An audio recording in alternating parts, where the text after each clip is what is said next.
a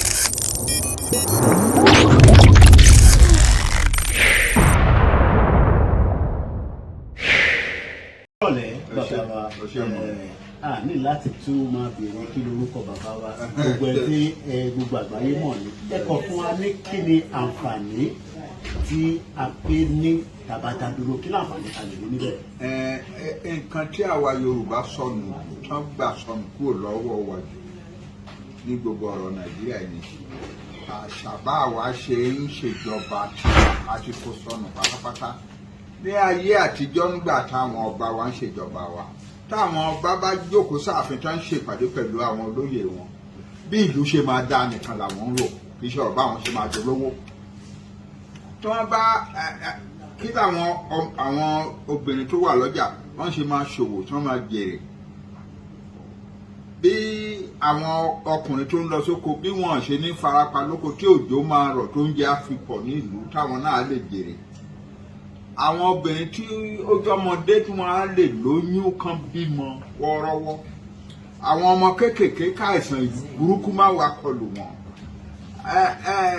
oníṣòwò kó ṣòwò kó jèrè nǹkan táwọn wọn á dẹ̀ máa rúbọ wọn á máa gbogbo nǹkan tó ń mọ̀ gbà wọ́n yẹn nìyẹn ni wọ́n fi ń support àwọn èèyàn wọn kì í ṣe pé ọba fẹ́ jọ̀rọ̀ wọn á máa bèrè pé amú ẹjọba tán oyè wà wúrẹ́ kí ló fẹ́ dà kò sí irú yẹn ò sí ní culture tiwa irú ìjọba yẹn ni bàbá wa Awólọ́wọ̀ wa ń ṣe wípé the government exists for the welfare of the people.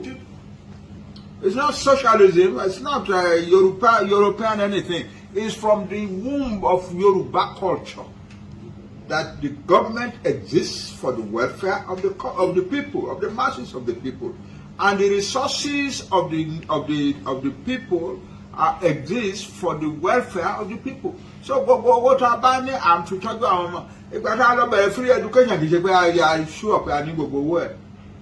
Bàbá wa Awólọ́wọ̀ decide wípé that is what the Yoruba people want and that's what they need and he's going to do it.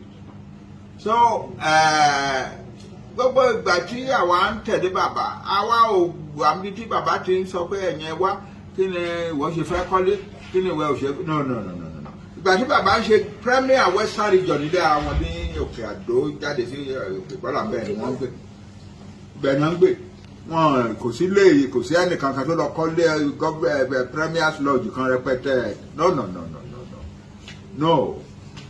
So the resources of the Western region were used to develop the people of the Western region. That is the system of government that we Yoruba people know. And that's the system of government that our father was carried out for us. And oyè wa ń gbà yẹn. Àbí kò yẹ wá gbogbo nǹkan tí à ń ṣe ní Western region kò sí ìjọba mìíràn tó lè ṣe ní gbogbo Áfíríkà. Ẹ̀wọ̀n ọ̀pọ̀lọpọ̀ ìjọba ní Europe ni ò lè ṣerú nǹkan táwa ń ṣe ní Western region gbà wọ́n yẹn. First this, first that, first this, first that, and so on. It is because we were determined to develop the welfare of our people. That's all. That's it. Awólọ́wọ̀ saw himself as the servant of the people. Thank you very much. That's it. And the government of the Yoruba nation will return to that. It doesn't matter who it is. The system will be such that could send it to Mali break here. Because then to Mali break here. Àwọn politicians were there bá wọn jà. Nǹkan tá a kàn sọ ni wípé we are going to establish a system of government in Yoruba land that will be different from what they are doing now. That's it. Thank you very much. Okay.